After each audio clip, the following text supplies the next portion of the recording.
Mobile hunters, are you looking to make the move to saddle hunting this year? Or maybe you just want to add a few new pieces of gear or upgrade your current saddle gear. If that's the case, then head over to tetherednation.com where they've got all mobile hunters covered. Whether you're new to saddle hunting or an old timer, Tethered is your one-stop saddle shop. From saddles to ropes, sticks, ascenders, whatever it is you need, they have you covered. I've personally been using their gear for the past 3 seasons now. My base setup consists of the Phantom saddle and the Predator platform. And if you're wondering why I've chosen to use their gear above all else, here's the cliff notes. They're innovative and pushing the mobile hunting forward overall. They cut no corners and prioritize the safety and performance of their gear. They care about the community that they've created, and their gear allows me to hunt free. And above all else, I like to support good people doing good work. If you're interested in upping your mobile hunting game, then head to tetherednation.com. This podcast is brought to you by Skull Brew Coffee Company. Skull Brew Coffee roasts premium single origin coffee, guaranteeing to deliver the freshest coffee directly to your doorstep. The kicker? They're 2% for conservation certified and donate 10% of their proceeds back to organizations who support the interests of our hunting community. So go to skullbrewcoffee.com and pick up one of their 3-killer roasts and fuel your hunt and fill more tags with Skull Brew Coffee.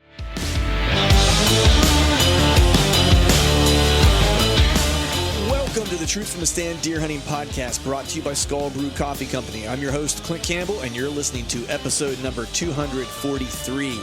Today, we are talking with Travis Keith, a quiet public land killer from Oklahoma. So stay tuned.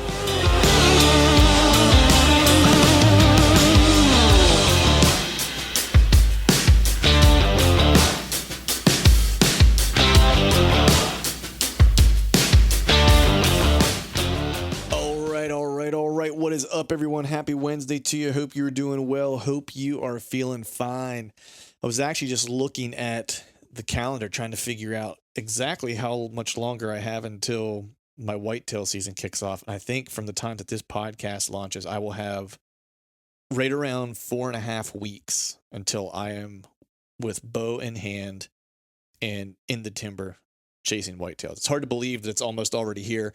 Bunch of folks out there getting started even before that with some of those states that open up either beginning of September, or if you're headed out west to antelope hunt, you'll be cranking up here. Even sooner than that. I think antelope comes in sometime around the end of August. So right now, man, I am just literally watching cell camera pictures roll in, getting super stoked. I actually got up this morning and flung some arrows with my bow because it was one of those mornings where it just kind of felt, I don't want to say that the weather has turned, but we had a pretty nasty hot spell here in PA, and so we just had some nice cool weather that kind of rolled in. It was one of those nice cooler mornings where it just felt good to be out flinging some arrows with the bow. And so that's what I did in the backyard this morning. And then also today, just to kind of get my mind right, I ordered a bunch of lithium batteries because at this point now it'll be, a check of the cameras here sometime after that August 22nd-ish time frame. And then it will also, be at the same time kind of time to move those, but then additionally kind of put out the remainder of the arsenal in those, fall specific kind of areas, and really kind of get ready for the season. Sad to say, locally, I don't really have anything to speak of in terms of a deer that I might want to try to go after.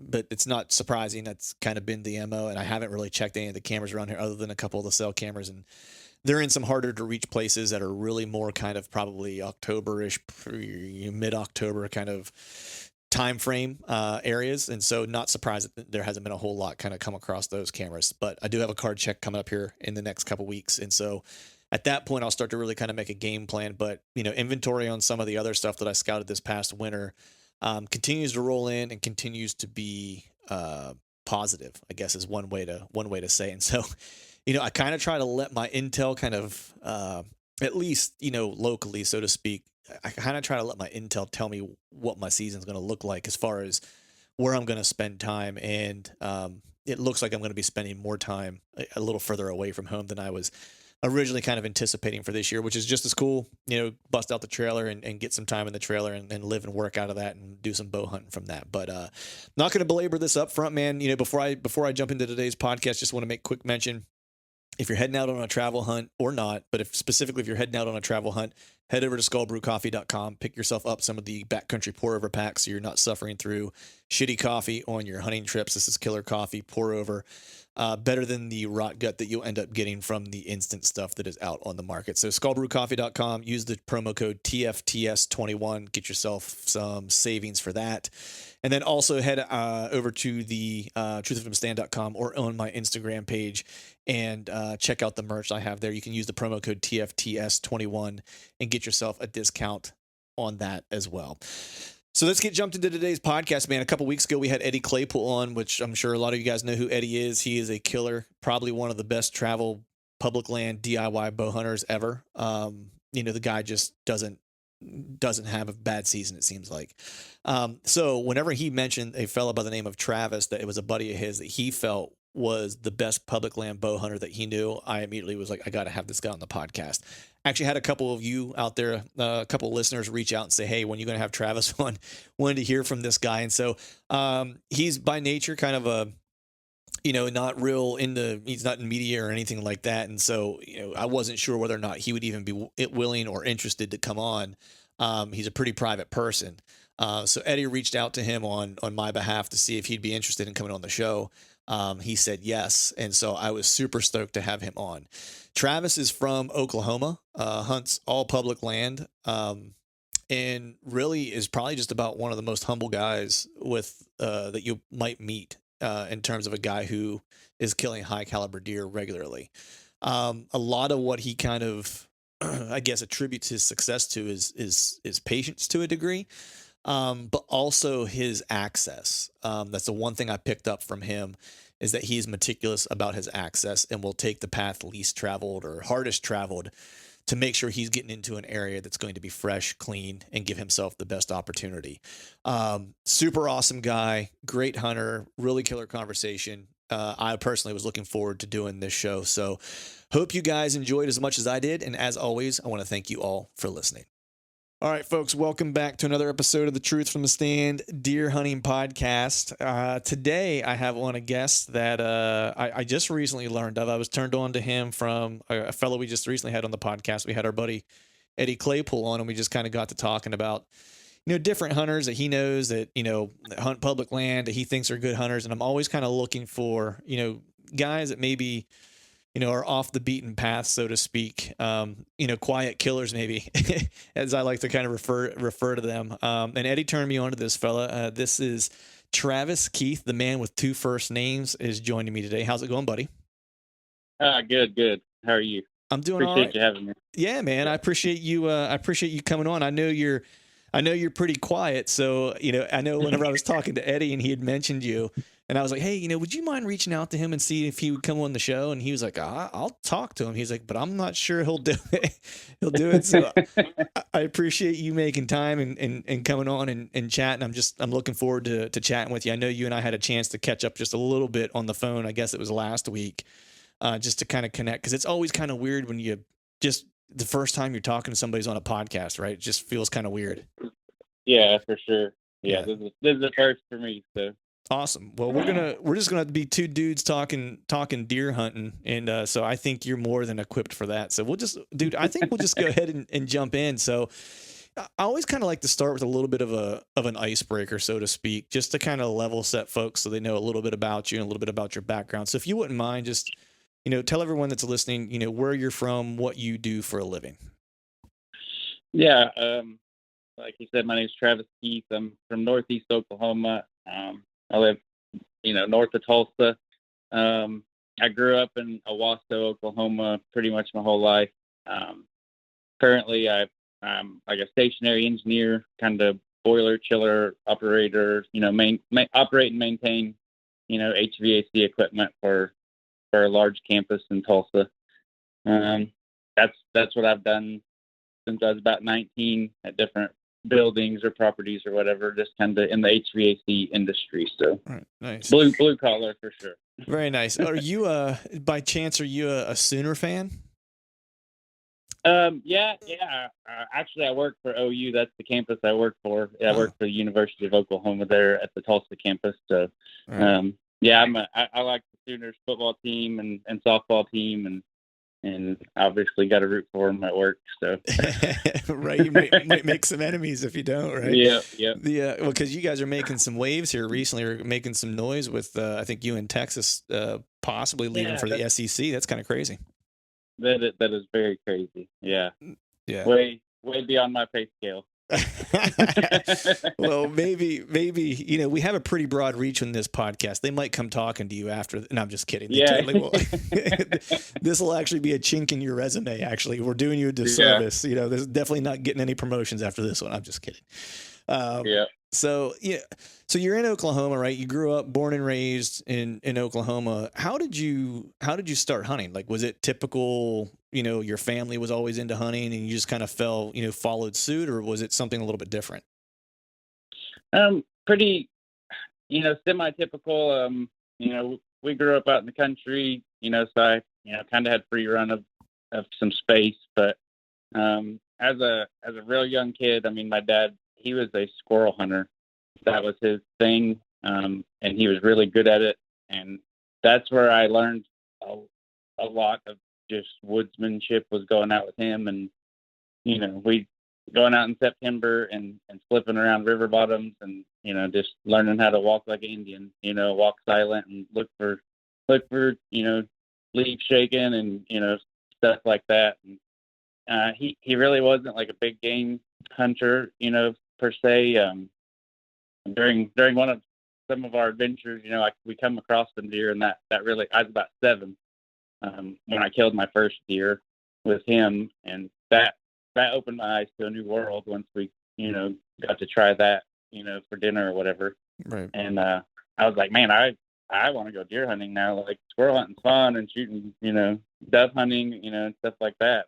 And so he started taking me deer hunting, and it was a long time before I think I was 13 before I killed my second deer.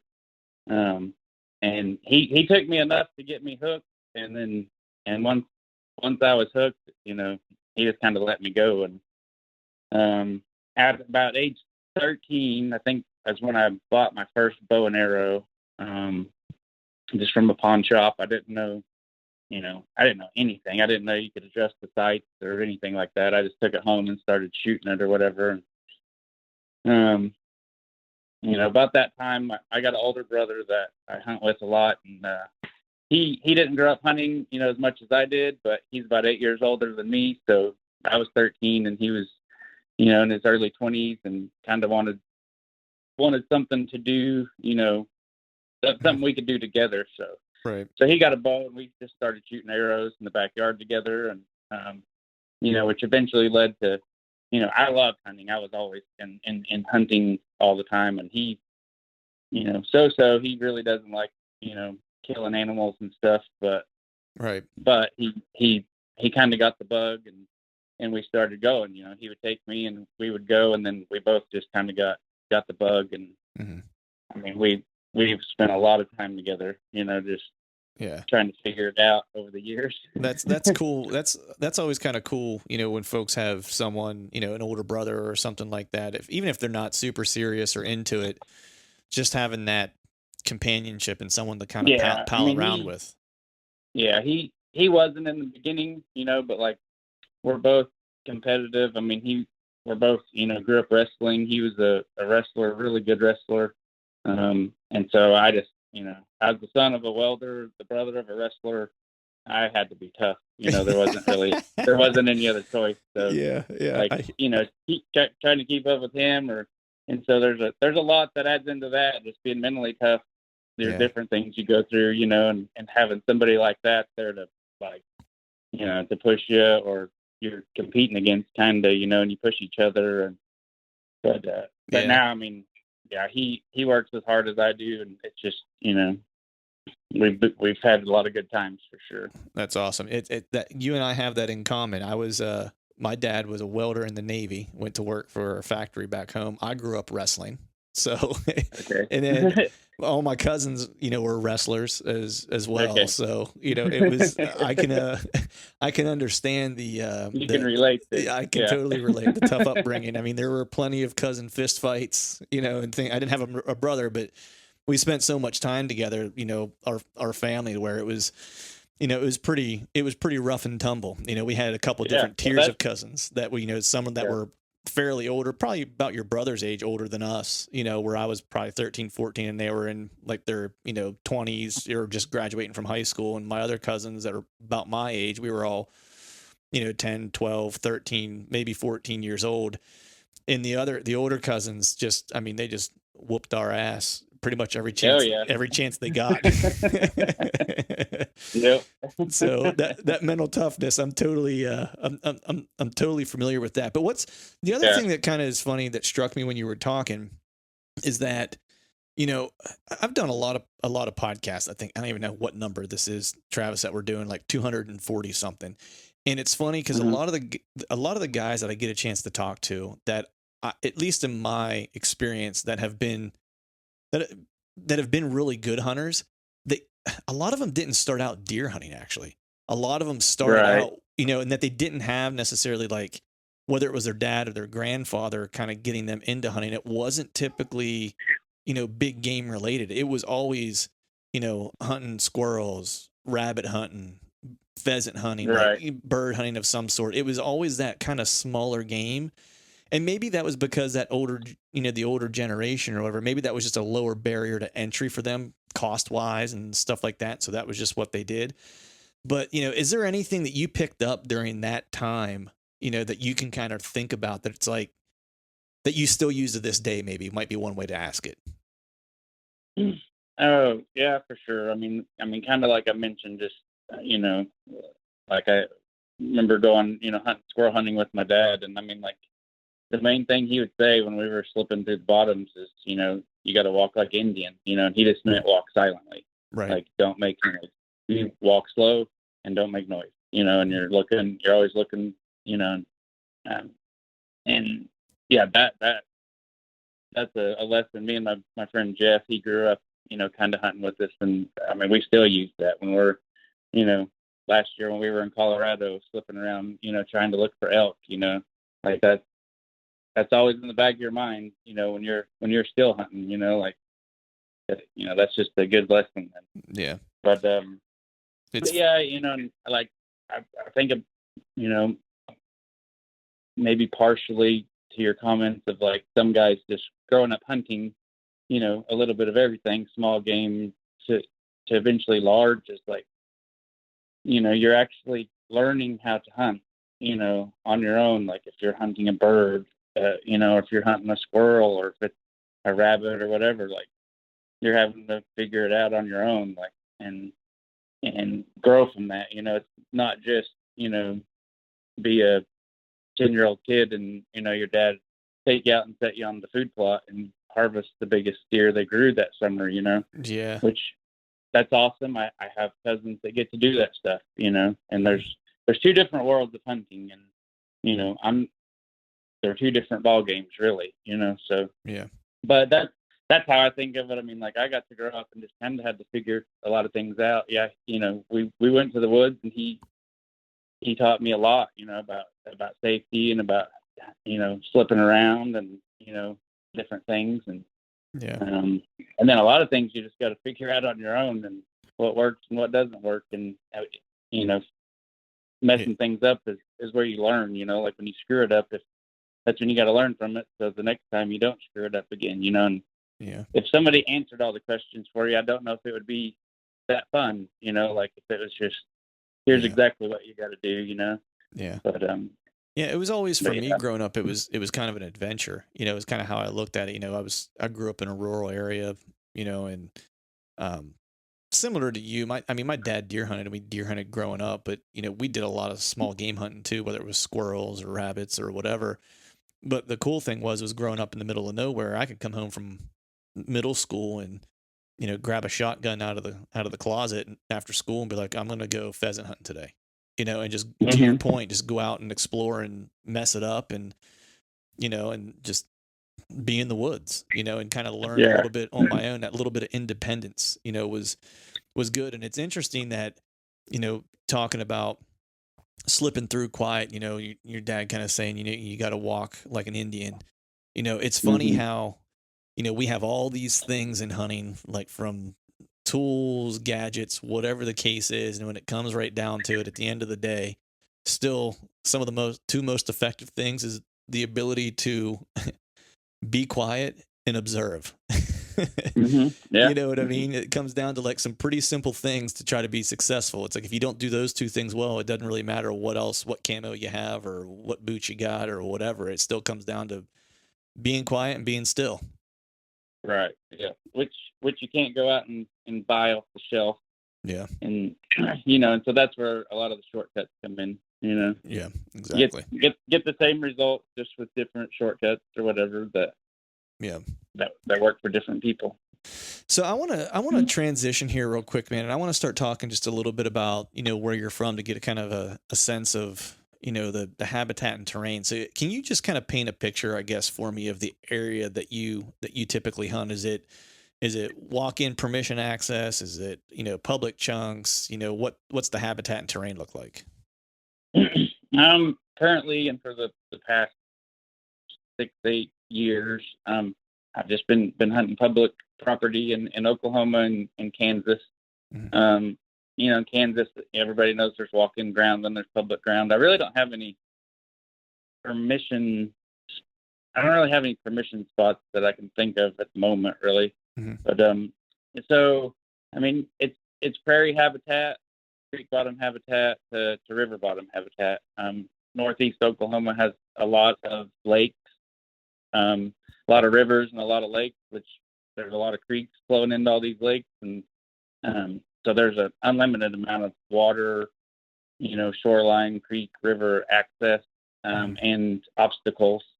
And Kansas, there's the same, there's rivers, not near as many lakes and rivers up there, but you got some rivers and creeks, and then just the prairie habitat itself is a different challenge in itself when you start getting into some of the native blue stem, more wide open spaces. That it's different. It's a different hunt because it's more wide open, but sometimes it's, it kind of narrows down your options of where to go sit, and it's a no-brainer sometimes, so. Right.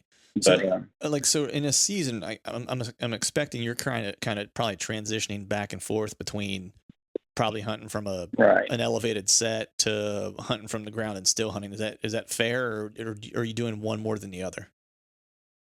I pretty much sit in the tree stand all the time, pretty much. Yeah. That's interesting. Cause I was talking to Eddie, and he said the same thing. And it's funny because I know some other fellas that have hunted, the prairie area, and a lot of those guys will hunt almost exclusively from the ground. And I just find it interesting that, and look, you get it done with regularity. Eddie gets it done with regularity, and then the guys that hunt from the ground that I know get it done with regularity. So for me, a guy who's going to the Kansas for the first time this year, I'm kind of looking at it going, well, man, I don't really know what my best option is going to be. You know what I mean? Like, so yeah, I know some guys like that, man, they get it done off the ground, and I've had some really interesting experiences off the ground. I'm not going to say I haven't. I can only really think of maybe one good buck that I took from the ground, and that was a funny story. But in Kansas, I've had some interesting things, Some of that was on private property back 10 years ago, but I can definitely see how guys can get it done from the ground, but I'm not that confident sometimes, out in the open and trying to sneak around from bush to bush. Right. So, I mean, how much, especially if you're hunting elevated a lot of the time, well, let me back up for a second. I don't want to get too far ahead of myself. Let me just start with, when you're headed to one of these pieces, because, again, this is a little bit for my own education as well as I'm getting ready to head out there. I'm trying to absorb as much knowledge as I can. What's your typical scouting process look like out there? Let's say it's a brand new piece to you that you've never hunted before, a piece of public or walk-in access or, whatever the case is. Where are you starting? Because for me, when I look at it, whether it's Pennsylvania, Ohio, even when I was in Missouri or Iowa or whatever, the terrain's a little bit different, but I'm still going to have elevation changes. I'm still going to have significant blocks of timber and things like that, to where I have some familiarity with those things from living in Pennsylvania. So it translates. But for me, heading to somewhere like Kansas or Oklahoma, where the terrain is just so vastly different from what I'm used to, I'm just curious, for you, when you see a new piece and you're going to hunt this new piece of public you've never seen before, where are you starting? Are you starting online and kind of going from there, or are you going straight boots on the ground? I mean, I'll spend a lot of time, on Google Earth, and I'll look at different places, and I'll look at them a bunch of different times, throughout the year sometimes, because it's funny. Like I'll look at something on Google Earth, and then I'll go walk it out, and then I'll come back and look at it on Google Earth again, and then it makes better sense. And then, I may go walk it out again and look at it again on Google Earth. And sometimes, like, it could be a year later, I'll pull up Google Earth and look at the same place, but I may think of something just a little differently. But and a light bulb goes off, and it's like, oh, I need to try that, But a lot of times I'm trying to think where people aren't going to try to be, and that's hard. That's the hardest thing for me to figure, is where somebody else doesn't want to go. Because if you pick a good looking spot, there's usually somebody else that did too. So yeah. But I mean, if it's a new place, I mean, I got to look at my access. Where can I come and go from this spot? And then if there's a particular piece that seems appealing, if I walk it out, and I'm like, man, that's a no brainer right there. I gotta be able to get there, and then look at where I have to come from. Can I get to it safely? For me, like, can't stress enough the access, coming and going is, without something knowing you're doing it is as important as anything else. Yeah. If they know you're coming, it's game over, really. Right. You don't really have a chance before you start, unless you just get, the dumb rutting buck that comes by, which can happen, Yeah, or you just get super lucky. Yeah, and that stuff happens. I mean, yeah, you have to for that stuff. You just have to be present, and good stuff happens, like, but you got to be there for it to happen. So. Yeah. What so I'm imagining with as flat as I'm imagining it's flat. So I mean, maybe correct me if I'm wrong, but it's super flat, and not a lot of topo to kind of hide behind. So when you're talking about access, like I can envision myself, and this is just, again, a guy coming from a flatlander, or a guy coming from Pennsylvania, right? Going to come to the plain states to hunt. I'm thinking about my access, and that's one thing that I've thought about. And here I'll use whether it's terrain to kind of hide behind. I can envision making sure my wind is correct for access in the plains. I get it. But the part that I struggle with a little bit is, how am I hiding? Like, how am I hiding myself? How am I not being skylit? How am I not, kind of out in the wide open, because there's not a whole lot to hide behind. So how do you, give me walk me through what you would do to access a property. Like, what's a crazy thing you might do? Are you like going to a creek bottom and just walking the creek bottom up to be hidden? But what's your approach for that? If I can come up with a plan where I feel like I am safe, I don't care what I have to do. If I have to go out of my way to do it, like, I will do that. If I think this, if me cutting across here is wrong because, like, the wind's wrong or something, if I have to go way out of my way, I will, just because that's probably one of the most important things for me. This is an example of one stand that I've hunted for 2 years. It's on public. It's on a little river. I can easily walk up to this stand from where I park. It's easier to walk up there. But if I were to do that, everything would know I'm coming, and I just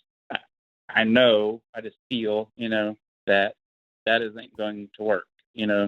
I could kill something, but not, I'm going to alert a lot of animals when I walk in there. So there's a river thing, and I'll put in my canoe, and I got to paddle. It's like 3/4 of a mile up this river, completely like going the wrong direction, because there's a big oxbow that goes way out and around. That's always fun too, going the wrong direction. Right. Yeah, you go in the other direction, that's okay. once I get to the end of this oxbow, there's like a massive log jam that's like too big to cross. Like it's 100-yard log jam. Mm-hmm. So before season starts, I have to hide another kayak or canoe on the other side of this log jam. So, and I leave it there all season for the time I'm hunting, just way back off in the woods on the side of this creek or whatever. And so, before the dark of the morning, I get up and I paddle about 3/4 of a mile to the log jam. Have to get out, walk over this little bit of the point of the oxbow, and then get back in this other little boat that I stashed, and then paddle another little, quarter to half up to my tree stand or whatever. I could easily walk up there. It's much easier, but I can do that. I take one boat, get in the other boat, and then paddle up there and climb out of the bank and climb up my tree, and nothing really knows I came or went. I can sit there all day and then get back in my boat and float out of there. And I don't feel like I damaged the place if I got to sit there again all day tomorrow or the third day. Yeah. That water access that's pretty slick, man. How far is your setup from getting out of that second boat, would you say? They're normally like really close to the creek. Like that creek's probably like 10 yards off the bank, because I want to just appear, if I had one magical power, it would be just to teleport, Right. Yeah. But, and a lot of my setups are via canoe or kayak, and it has, dealing with either going up creeks or rivers or crossing them or coves, and with the wind in my favor. And that way I feel like typically I'm like 100% safe. If I have a westerly wind and I'm cutting across, a body of water and hit that bank and get out and get in a tree, and my wind is blowing back across the water most of the time. Like most of the time I don't ever bump anything, Right. Sometimes there's stuff that may be there when you get there, but right. Like that's not too big of a deal. Yeah. And I would imagine sitting that close to the water too, you probably get a nice little thermal pool into that river, right? Whatever that bottle of water is, just kind of suck it right back down the river, I'd imagine. Especially sitting that close on it. I mean, that's a lot of what I look for. I mean, currently it's just different places that probably have water in the way, really. Like a long time ago, I kind of, I watched Eddie do some hunting and picked up on a couple things and decided I needed to, be able to try to get to where some other people weren't going to get. And, I figured a certain amount of people have a boat or a canoe or something, and a certain amount of those people are actually going to get up in the dark in November and go use it, and that's a few amount of people, but it seems to be getting more popular. Last year I saw quite a few other guys doing it, and it has. I started. I use a kayak for some access, and it's great. But it's a good way of hunting. I mean, like it's it's just a good solid way of hunting. Yeah, I think the biggest thing for me, two things for me, and you hit them really. It's getting away from people. If you can just put a barrier between you and people, like one significant barrier, and you just cut down on so much of the traffic you're gonna have to deal with. And then the second part is to your point, for me, just from my experience, I live in a suburban area. And so the public pieces we have around here aren't huge. And so if you can find a way to water access something, if you find a place that, maybe is unmolested and you're not getting a ton of pressure and stuff like that, man, I want to be able to hunt that thing as many times as I can, because I'm only going to have but a few spots that are like that. And if I can only hunt it once or twice a year, that's not great, so, boat access for that purpose where you're just hopping up off the bank. I have one of those places like that myself. I actually have two this year because I just found another spot. Actually three, now that I think. Forgot about the other one. So, so it's like a couple places where I know I can pretty much, as long as I hunt it on the right wind, and don't get busted or whatever, I can pretty much hunt it as often as the wind will allow me for the whole season, and I should be good, So what it is about that oxbow setup, beyond, the access is good and you're able to get away from people, so you're scouting a piece of public land. You've done your boots on the ground and stuff like that. And if you want to use the oxbow example as as an example, that's fine. If there's another idea, just as well. But what kind of sign are you really looking for that gets you excited? Some guys, are bed hunters, right? I have a buddy who's a bed hunter. He pretty much only hunts beds. That to me, it's like I find beds once in a while. I'm not the best bed hunter. I'll throw some Right. hunts at him. I have another buddy who's a big, he likes to hunt rub lines and rubs, especially in, early to midish October. And I myself, I'm a scrape guy. I like to hunt near and around big primary scrape areas. Some other guys really prioritize finding tracks because they're trying to find and make sure that there's a big enough, animal in the area. What really kind of trips your trigger Right. when you're, going through an area? What are you really looking for as potential setups? For me, I mean, it's trying to find funnels, Mm-hmm. trying to find places that I mean, it's just a no-brainer that deer are going to travel through here, either because they have to or they want to. Typically I'm hunting rutting deer, deer that are on the move, Mm-hmm. I'm not a particular like just bed hunter. I watch some of these guys do it, and I haven't evolved that skill yet. Like I'm super interested in it, and I think there's some extremely good outdoorsmen that are out there doing it, and Mm-hmm. I want to. That's something I want to work on and kind of improve myself. But Yeah. For now, I've just been kind of a rut hunter, bucks that are on the move and traveling. So Yeah. I just try to sit in places that I think, a male white-tailed deer is going to travel through. And in the scouting in the winter, when I go do, I try to do scouting basically in the winter, and I'll go walk areas and walk as much as I can. And, you'll find the big grubs or some big tracks or big scrapes. And, that tells me there's good mature animals there, Right. and if there's those signpost grubs, those, I love seeing those because that's a good deer that, maybe not the same one, but there's a good deer that comes through here every year, Mm-hmm. and has touched this tree for 5 years, so the odds of that happening again are pretty good. And if there's a way for, if there's and there's not always a funnel. Sometimes it's just like, I may see this kind of sign along a river bank, and if I can access that bank, with the wind in my favor, I may just sit there long enough until one of them comes by, Mm-hmm. just out of stubbornness. If the wind is in my favor, if I can sit there more than once or twice, Yeah.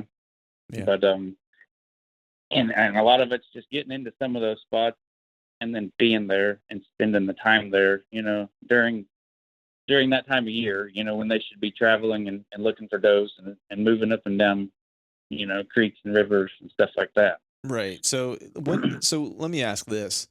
When are you doing most of your hunting? Do you kind of lay low, say like in October? Is there a certain kind of time frame where you're Yeah. like So, all right, it's go time?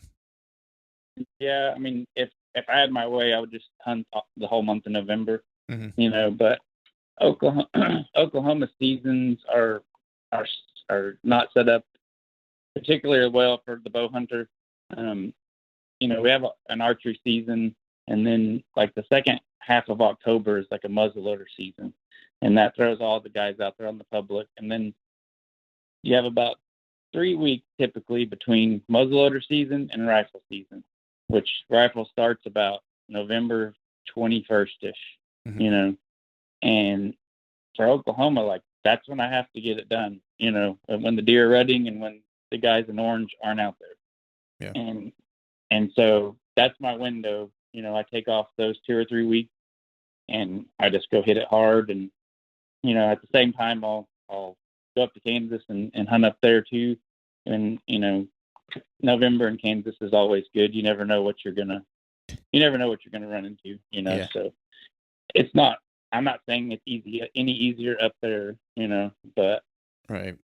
Yeah. you never know what you'll see. Yeah, it's kind of like I kind of equate, and look, I've never been to Kansas, so I don't 100% know. Right. I would imagine though, I've hunted Iowa, and I feel my feelings prior to going to Kansas this year are similar to how I Hmm. felt before I went to Iowa, which is like if you're trying to hunt, good deer, they're not easy anywhere. Trying to hunt, good deer or mature deer, that's not easy anywhere. But it's a more target rich environment, and there's always that possibility during that time of year in November that a giant could walk out of nowhere because they're there, and Yeah. so that's what is exciting for me is like I'm not going to try to kill the biggest deer this year. I'm just trying to have fun and kill a good deer. So I'm Right. looking forward to be there. But I wanted to ask you, you mentioned that of course you focus primarily on when the deer are moving is when you're trying to get it done during that kind of short time frame that you have between before gun season comes in, and that you're really And kind that's of mainly to avoid people, that right. I'm just trying to avoid the most amount of people, and that's Yeah. a good time of year. But if I could push rifle season back a little bit, I would. Right. But yeah, I hear you. I can't. But so you mentioned you really kind of focus on funnels in different areas and stuff like that. And so for me, again, I'm using my Pennsylvania brain here, or my northeastern brain, Mm-hmm. where I can clearly visualize what those are in this type of terrain and habitat. Mm-hmm. But help me understand what you would look for in a funnel, or what might create those funnels in those areas where I don't really have a lot of topography that's going to help create them. Right. I think you'll have more topography than you imagine or what you're expecting. Okay. It's not totally just flat. I mean, maybe if you're going further out west, like I don't know where you're going exactly, but most of it's just not totally flat. So you have the rolling hills and creeks and different things, but like one stand, there's a big ridge. It's a big north-south running ridge, heavily wooded ridge, and part of this creek that snakes through there, and goes around and makes a big oxbow, comes back around and runs down along the base of this ridge for 200 yards or so, and then makes bends two different directions and goes the other way or whatever. Right. That makes a bit of a funnel. Not saying that the deer have to walk down at the base of the ridge, because they don't. Sometimes they're in the middle and sometimes they're on the top. But at the where on the north bend and the south bend, the creek bends back west.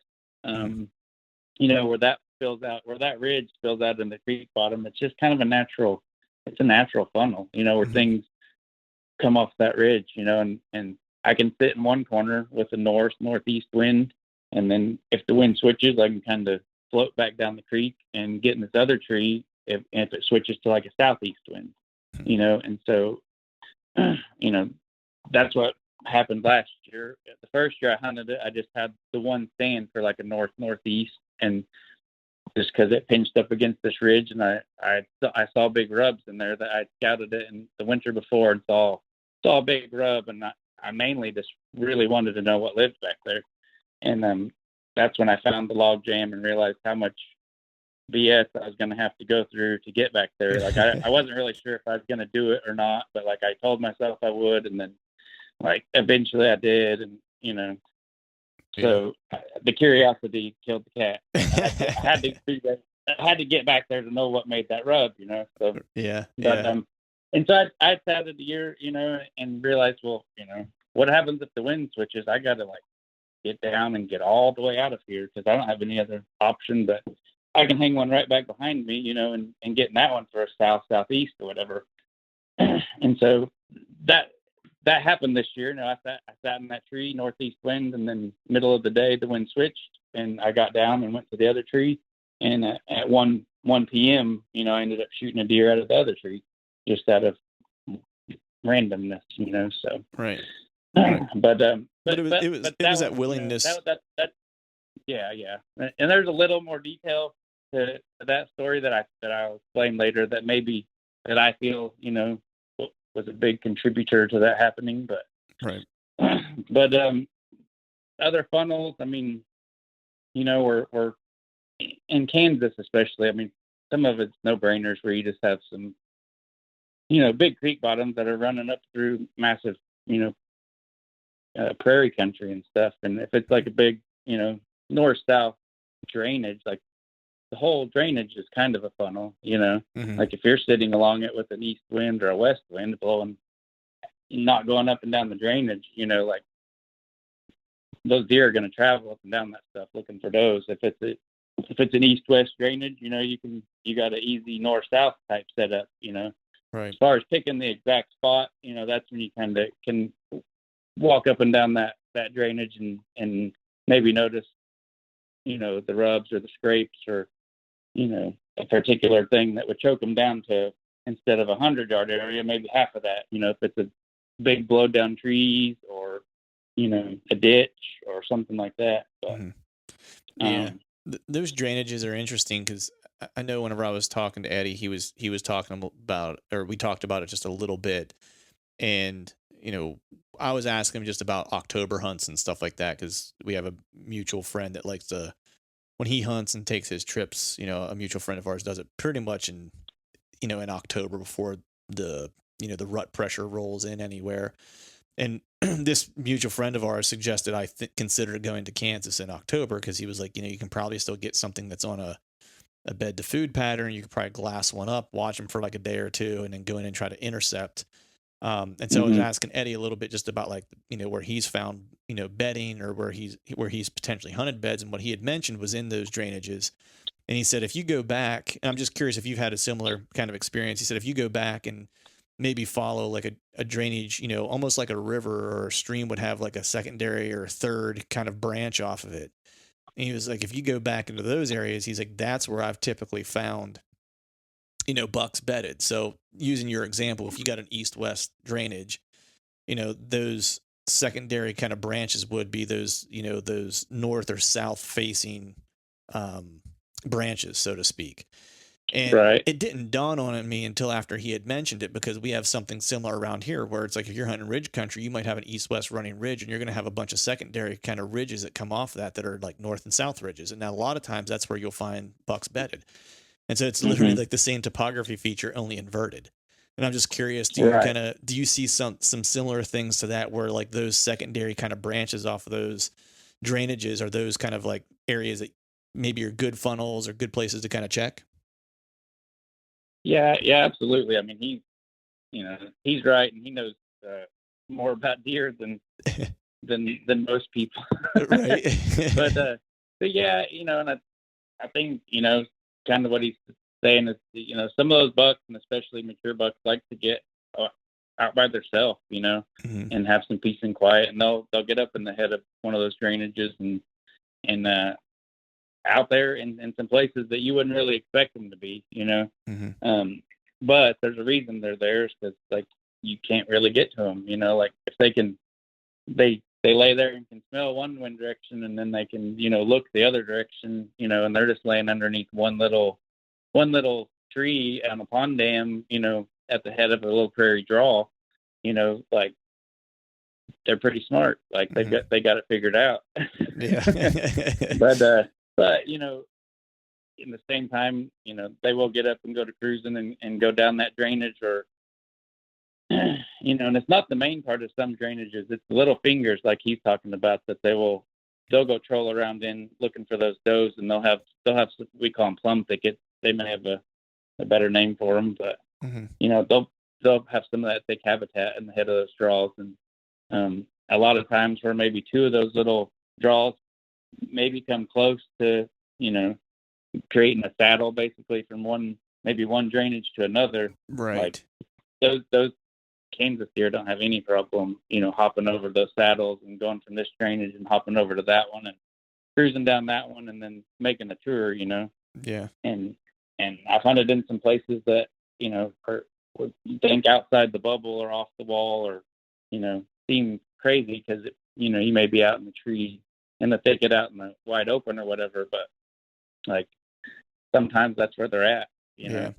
And that's the one thing Eddie had mentioned too. Like, so give me, have you had some scenarios like that where it was just like you set up in a spot where even you thought to yourself, like, what am I doing here?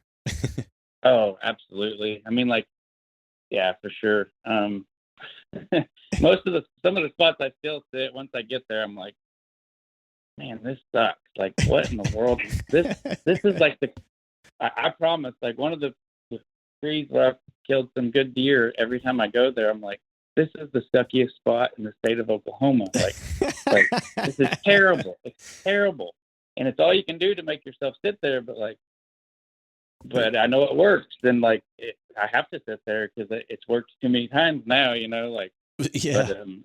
Well, what's different? What's different about that spot?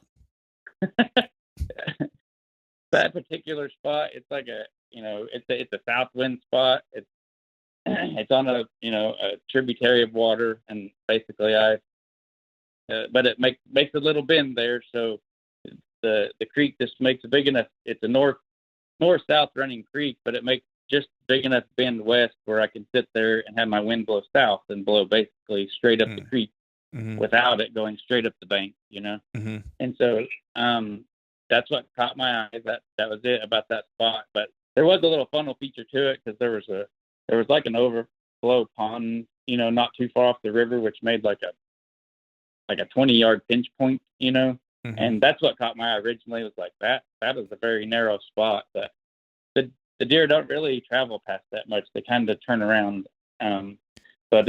So would you hunt that on a north wind? Is that what you said? So I hunt it with a south wind. Like south wind. I'm on the west side of this creek, and it goes up and bends west just 100 yards maybe, and then turns back north. And so there's just a little stretch there that I can sit with the southwest, type wind. I can sit west is safe, but. And I'm guessing deer are coming from the north on that setup. They're mainly coming from the south. So I'm sitting there, I'm sitting there with my wind blowing south and my scent's blowing north, and I think the deer are probably somewhere southerly of where I'm sitting, and it's kind of a block of timber that comes up and kind of peters out at this pond, and the original reason I sat there was just because the safety of wind. I needed a south wind. I needed the place to sit safely with the south wind. Yeah, along this bank where I think deer are going to travel. That's just really interesting because that south wind, like they've almost got to be partially tailwinded, right, to get there, right? Well, if they're south of, if they're south or southwest of me, and the wind's blowing southwest, it's blowing away from them, right? Yeah, and blowing it back up the water, basically, right. Back up the river or creek or whatever. And I think the first year I sat there, I saw a decent little rub, and that, got me excited. And I sat there. I don't even know if I saw deers the first year I sat there, but the next few years I sat there, and I think when the wind's out of the south, deer kind of naturally, deers have their different bedding areas depending on their wind direction, Yeah. And I think when the wind's out of the south, they kind of migrate up this direction towards this end of this habitat, saying it's going to. Yeah. I was just going to say that would make sense because then they would have they would be able to smell pretty much everything if they're bedding. Yeah. So I think they work their way up here, and then they have it in their advantage, Mm-hmm. And cool. I've watched them do it. Like last year, there was a little buck that came in, and I watched them go around the whole little area and kind of smell over here and smell over here, and he got it completely in his favor, and then kind of went back into the wind about 100 yards and bedded down like right in front of me.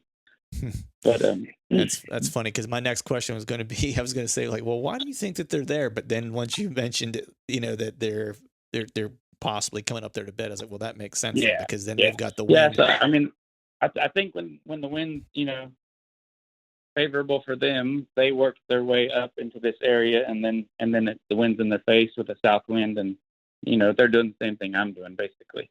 Right. Now, but as I've sat there over the years, like I've killed 4 good deer over there, and I know it's a bedding area in which bucks are going to come check these does and stuff, but like it's like a breeding spot. Like there's spots where bucks will push does, and eventually kind of keep an eye on them or manage them, or not let them get away, Yeah, and kind of make them submit or let her get comfortable, and then she'll submit basically.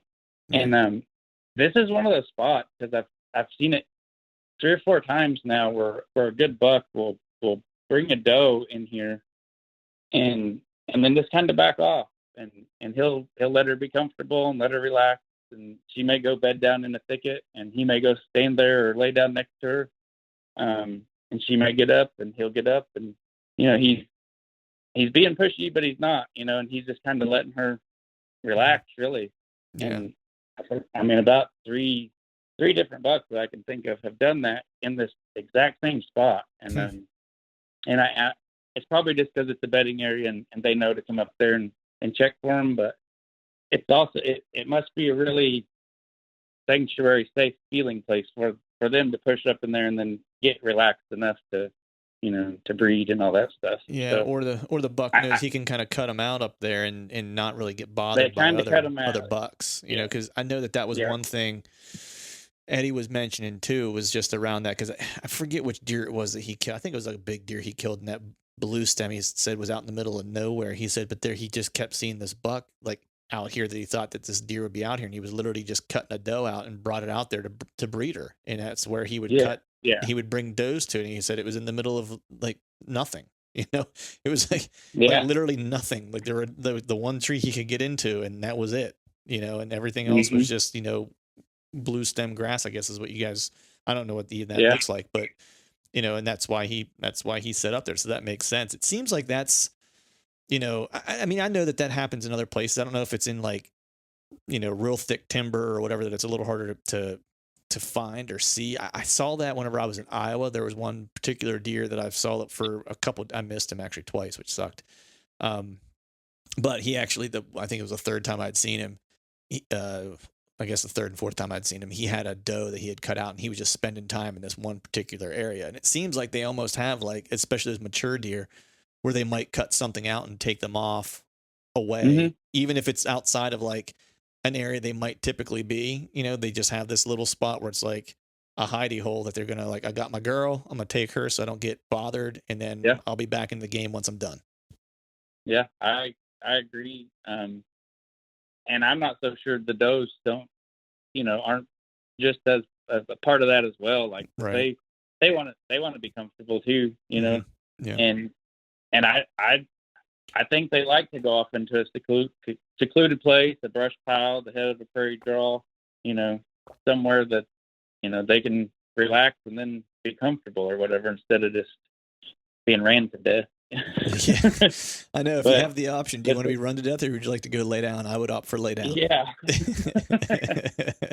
And I've seen it, in some of the Kansas deer, like he mentioned, and they will. I mean, they just act like a cutting horse, and they'll just cut them off. And once they get them out in some of that open country, like there's no getting away. Like, some of those bucks are so agile. It's pretty neat to watch. I watched that happen once in Oklahoma, along a river, and that was probably one of the like National Geographic moments. Like I watched this doe and this buck pile off into a river, and she was running from him, and he was chasing her like a cutting horse. And they swam across the river and got where they could run in the water, but on the beach, and like she would run as fast as he could, and he would run like twice as fast and cut her off. And she would turn, and he would be there. And they eventually ended up, in the woods on my side or whatever. And once they got to the cover, he backed off, and he just let her relax, and he stood about 40 yards away, and she just kind of relaxed and fed along. And he'd grunt and, rub his antlers on some branches or whatnot sometimes, but he wasn't just still pushing. He knew that, like, she wanted to be over here, and he was good with that, and he was keeping an eye on her, and she wasn't going anywhere, and right. And that's where they were going to do their thing. But nice. Yeah, that would be cool to see. Like that's that was awesome. Yeah. Man, I'm curious, I'm always, especially, hunting somewhere outside of PA, because I mean there's just a ton of pressure here. So a lot of times, calling and things like that are probably more harm than good in a lot of cases around here in certain instances. Do you do a fair amount of calling, or no calling? Like what's your approach to that?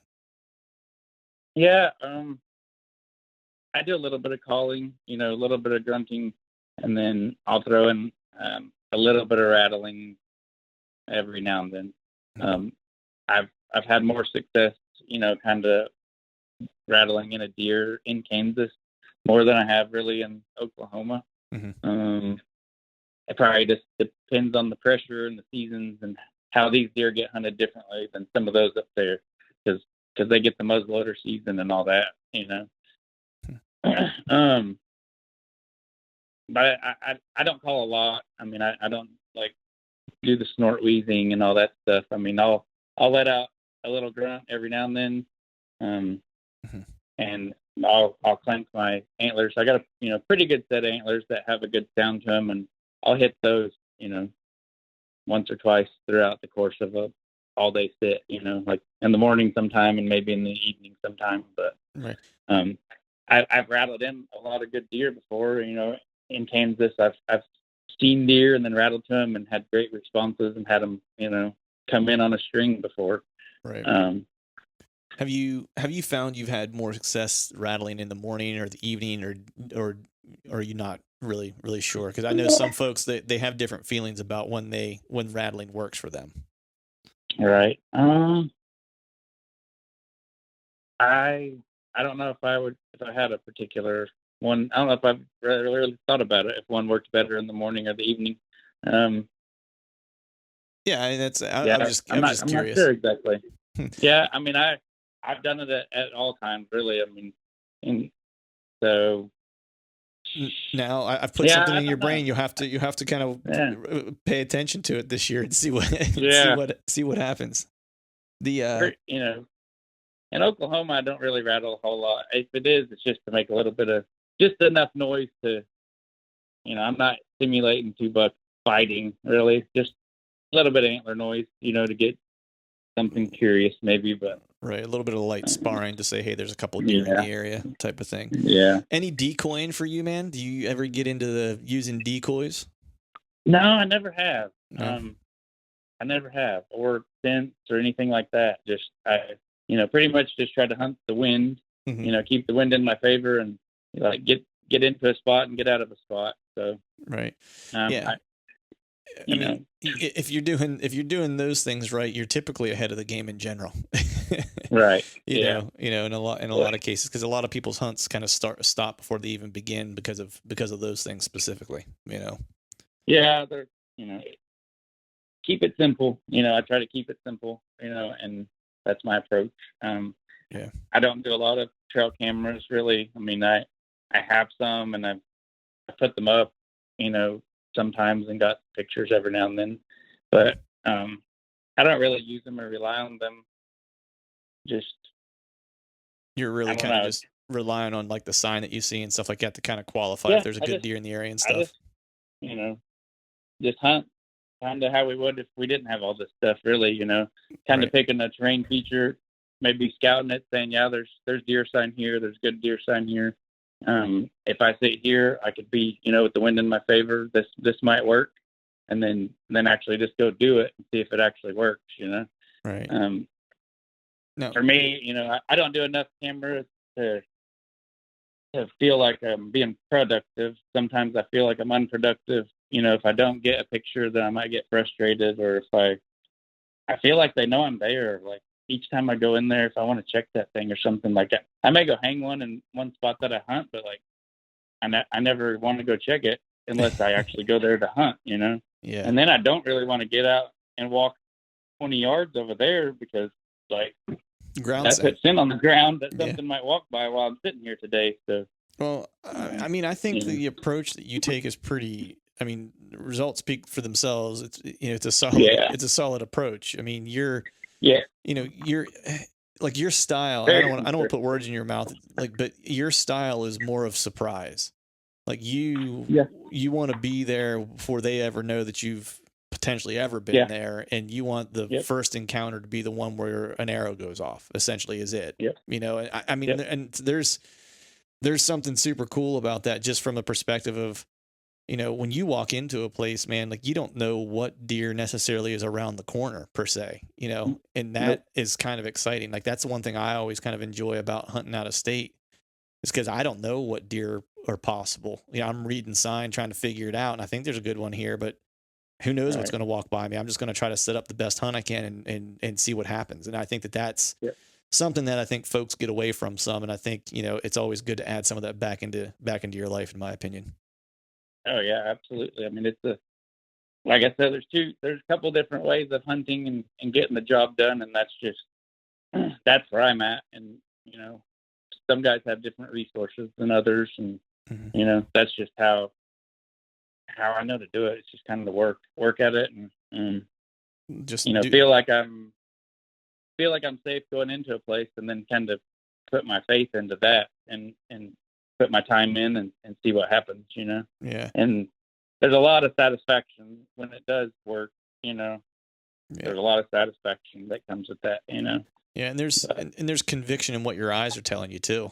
And I think that's one thing that people get away from to a degree is they let their eyes kind of lie to them, or they don't believe their eyes, so to speak. And I think that's something hard to do. And I don't think that comes, that only comes with time and scouting and seeing a lot of stuff. It's like, you have to kind of build that confidence up. Yeah. Yeah. Just like you said, time and experience and learning from all that stuff. And, like you said, kind of seeing with your eyes and believing what you see. And, and there's another part of that, which is like I mentioned kind of when we visited before, is just your gut feeling. Hunting by feel and hunting by intuition, and listening to that stuff. Right. I could go through a lot of my deer stories and give you an encounter where, I had a gut feeling, and so I followed this decision, and later something grand came out of it, Right. And then it wasn't. It may not be a big decision at the moment, but afterwards you kind of look back and you're like, wow, if I hadn't done that, like this may have never happened, and it's just listening to yourself, listening to your gut, and kind of and following that sometimes. But yeah, so I'm curious, man. We're gonna pivot here a little bit. So we kind of learned about the area you're hunting and some of the things you're looking for and stuff like that. Just not to bring Eddie back into this, but he mentioned to me when we got off the phone, when we were just kind of chatting, he said, I know this fella, Travis, that is probably one of the most consistent fellas that I know, as far as like being able to get it done. And, he's consistent, right? He works at it, and it puts the effort in, and the work is done. And then it's leading to this consistency that he has and killing good deer on public land. And so I'm just curious, and it might be some of these little decisions that you talked about that you made. And so if it is, then we can just dive into that. But, if you had to kind of think about your approach to hunting overall, like, what do you think, kind of when you, let me put it this way, I guess, when you reflect on a season past that you've been successful, or multiple seasons, right? What do you feel leads to some of that consistency that you're seeing whenever you're out there trying to put an arrow in something? Hard question, I know, man. Put you on the spot. Well, Sorry. I mean, so the biggest consistency for me is where all this comes from. I mean, like I give credit to God for everything that He, produces and gives to me. And when I go and sit, that's a lot of my strategy. Is is just knowing that He is, the creator and controller of all these things, of us and of them. And, I believe you reap what you sow. You do good, and hopefully you get repaid. And, but when I go and, sit in some of these places, I know that I can put in the work and put in the effort. And, like luck is preparation meets opportunity. I can shoot my bow all summer. I can hang my stand. But when it comes down to, the day, you got to go get in that stand, and you got to sit there, and you got to do your part and be there. And once I get to any of these spots, whichever way the wind blows, whatever stand I end up in that day, once I get there, like, I mean, I have a realization, and I know that, like, I have no control over this, because, I'm not baiting them. I don't know who they are. I don't have a nickname for them or anything like that. I just know that there's, some of his animals that live here. And if he wants me to have one, like, and be a good steward of it, then he'll send one by. And if, however that may be, if it's a lone buck on a cruise, if it's a doe that changes her mind and, comes this way instead of that way, I've just seen too many amazing things to not believe that he really just blesses me with a lot of this stuff. Because, like I said, I could mention off probably all my stories, and you'd probably say, "Wow, that makes sense," So, right. But and that's a lot of it. I mean, like, all I can do is put in some work, put in some effort, and get there. Yeah. But once I'm there, like, I don't have any control, of any of these animals. Like, I can't call them all to me. I can't do anything. So you feel helpless once you get there, and it's just like, man. And after you sit there for hours and hours and days, you start, asking for some help. It's like, hey, Lord, like, I could really use some help. Like, yeah. I know I've been trying to do this all on my own, and you'll let me, like, let me carry the weight of the world on my shoulders. So, like, if you ask for help, he'll help you. And it's just, I've seen it a few different times where I'm like, this year's terrible. This year's going to suck. I don't know if there's any deer around. Like, you really might need to help me this year, buddy, right. and something like amazing will happen. And then it happens and you're like, wow, that just happened. And like, you are amazing, I mean, I think that's, that's a great answer. Like, because it's, one of my favorite things about being in the timber. And I think sometimes we get caught up in like the strategy of it and like what the wind doing and what's the like all those things are important, but right. it's those moments of clarity that you get to have whenever you're, when you're able to be there and be present. Yeah. I think, yeah. And that to me is like the part that we oftentimes lose sight of, right? Is don't be an observer, be a participant, Yeah. And yeah, that's a good, and I don't know, like it's those moments whenever where I kind of take stock in that, is to your point, is when something really cool happens, whether I stick an arrow in it or not. It's usually something really cool happens. I get to experience something that I've not ever experienced before. Yeah. And so, well, most guys, a lot of people get caught up and lose focus over why we're out there, or, why we should be out there. If it's, trying to keep up with somebody else, or, everybody's on the inches and big antlers and stuff like that. And, and that runs a lot of guys' hunts, mm-hmm. Like I've seen it frustrate a lot of guys where they go out and they don't meet somebody else's expectations, mm-hmm. And then that's not what it's about, and the size of the buck, I mean, it really doesn't matter. They're nice to have, they're awesome to look at, and they look cool. But like, after it's all said and done, like, that really wasn't, the whole purpose of it, mm-hmm. And it's easy to get lost in the world of this industry now, the hunting world, mm-hmm. with the video and keeping up with the market or whatever. But yeah, those things are fleeting. But at the end of the day, are fleeting, like, for sure. Yeah, I mean, at the end of the day, like, that, it's not about the size of the deer. It's about the memory. It's about, the whole experience of it, like you said, and being present and living in that moment. So. Yeah. Well, I mean, I think this is a perfect time. I just have like two more things for you. I think, being present in the moment and making those memories. So what I wanted to see if you could do is if you would be willing or could share a specific hunt that sticks out to you when you look back, that you really felt that this was a moment where either you learned an important lesson, it helped you become a better hunter, or something or something that might have just been a really cool hunt. Do you have anything like that sticks out to you? Oh yeah. I mean, I'll just touch on, last year's season. I killed a couple, nice deer.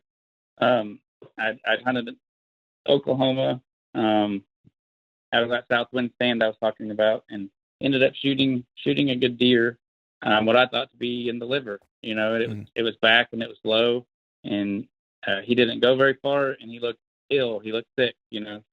I backed out, and I waited like 6 hours before I came back, and me and my brother started looking for him, and we ended up jumping him up. He didn't go very far, and we ended up jumping him up a second time. And then after that, he made it to this weed field, and I lost him out there. I spent the next 2 days kind of looking for him through that weed field, trying to figure out where he had went, and never really figured that out. So I think by the third day, it was time to go get back in a tree, and I went up to Kansas and shot this other good deer in the exact same place, like in the liver. And he had the exact same reaction. He didn't go very far, and he looked very sick. It was 1 p.m., and so I backed out, and I didn't come back until the next morning.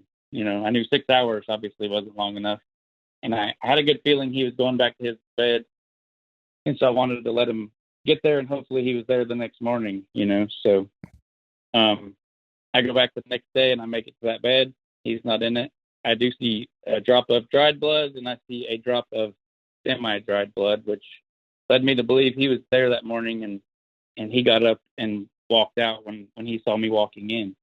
And so I walked up, to the top of this ridge and looked around a little bit where I thought, just on a whim where I thought he might go through some thickets or whatnot, and I didn't see him. So long story short, I walked like 5 miles looking around this weed field and thorn field, just randomly searching. And I found his second bed, which was maybe 100 yards from his first bed, and there was a drop of blood in it.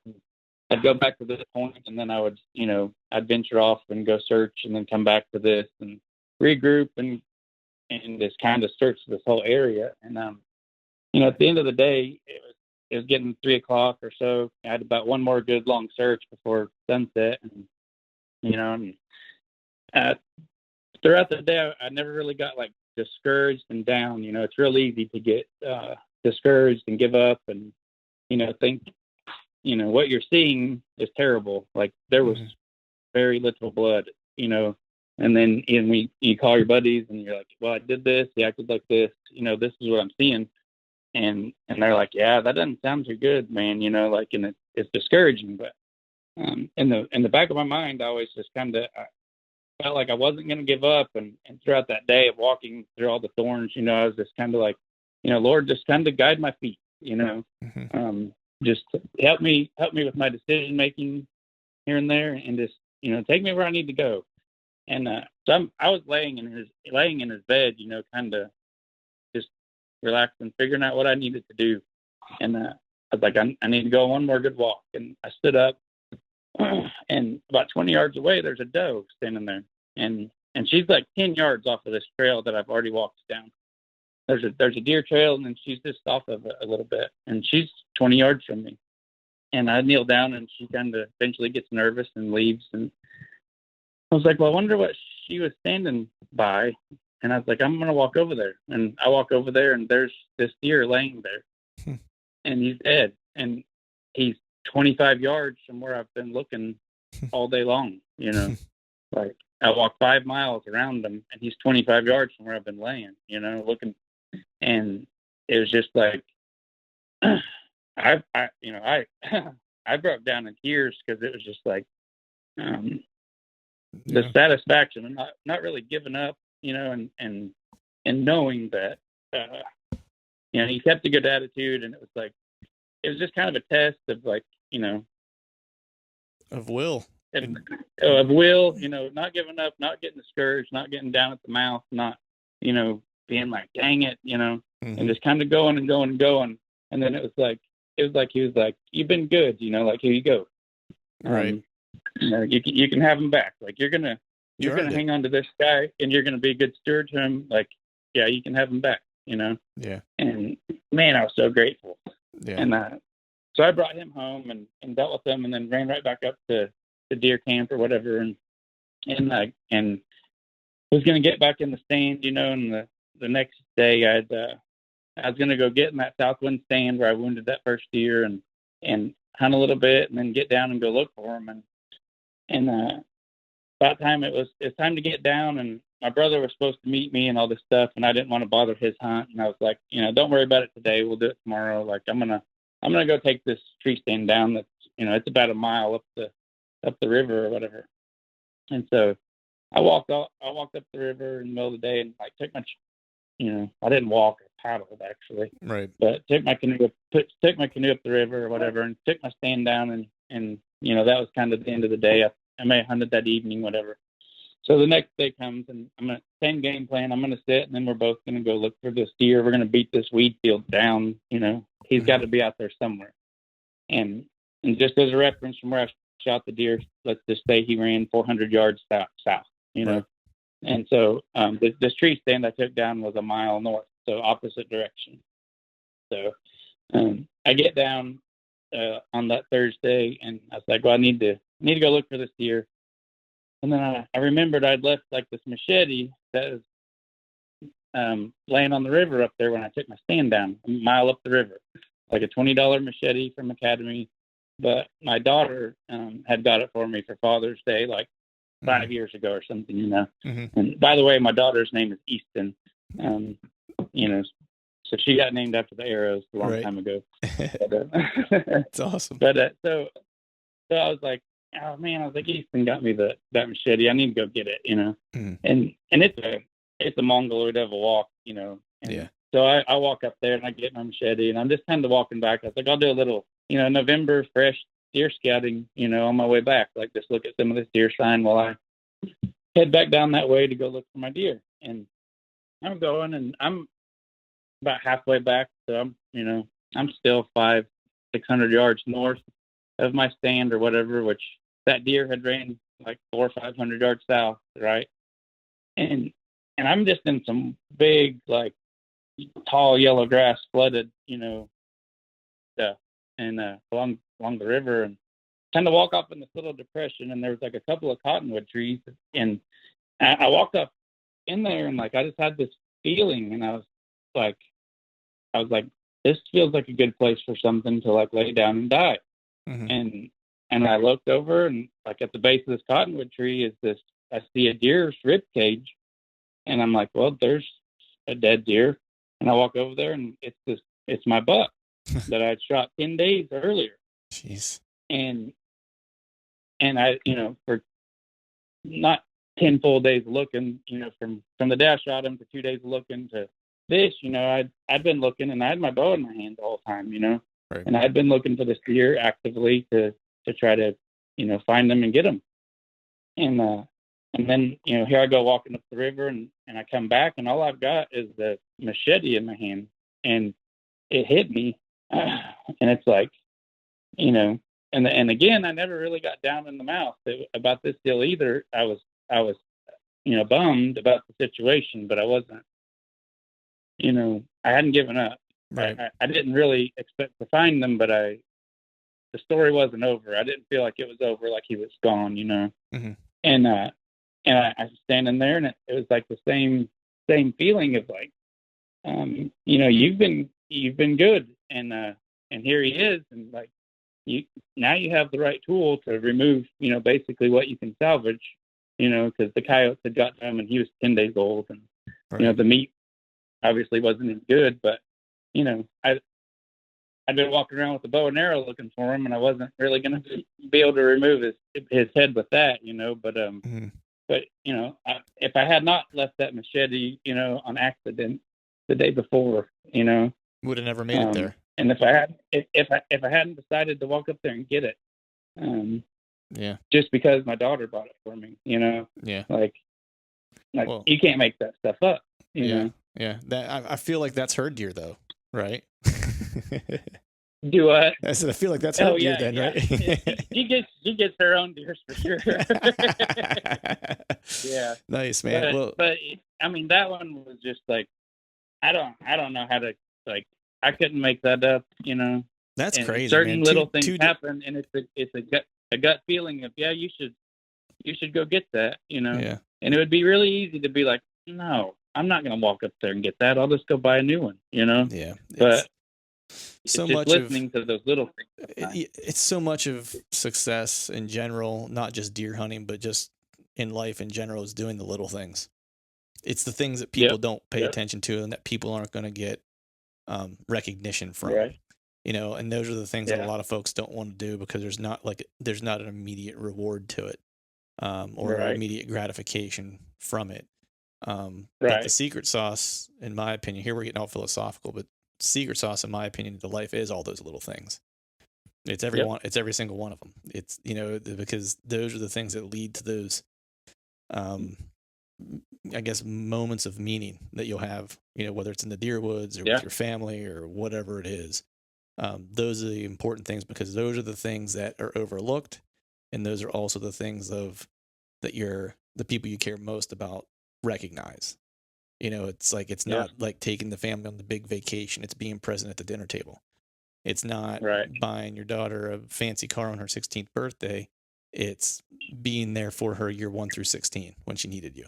It's all those things, And so, man, that's a killer story, dude. I have one more question for you. I almost feel like I shouldn't even ask it because I feel like that was such a good ending. But you're fine. The one last question, and this is a fun one. I always like to end with this one, man, because I always just like to get people's perspectives on their hunting circle.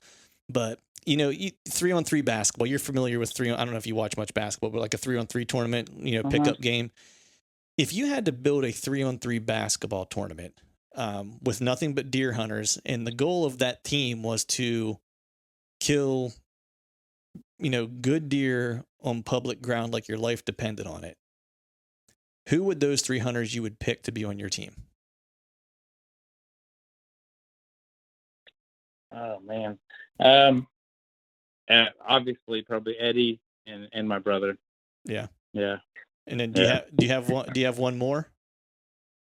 As far as like somebody famous or something? Oh no, they don't have to be famous. Doesn't matter. Just, it was how I found out about you was I asked Eddie the same question. He put you on his team. So yeah, he put me on his team.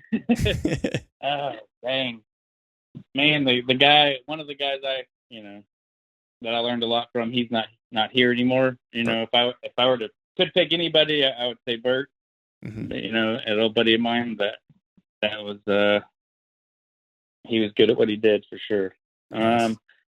Man, as far as somebody nowadays, No, Bert's fine, man. They don't have to be with us. They can be people who are no longer with us, man. I think that's perfect. Yeah. Eddie, your brother, and Bert, man. Awesome.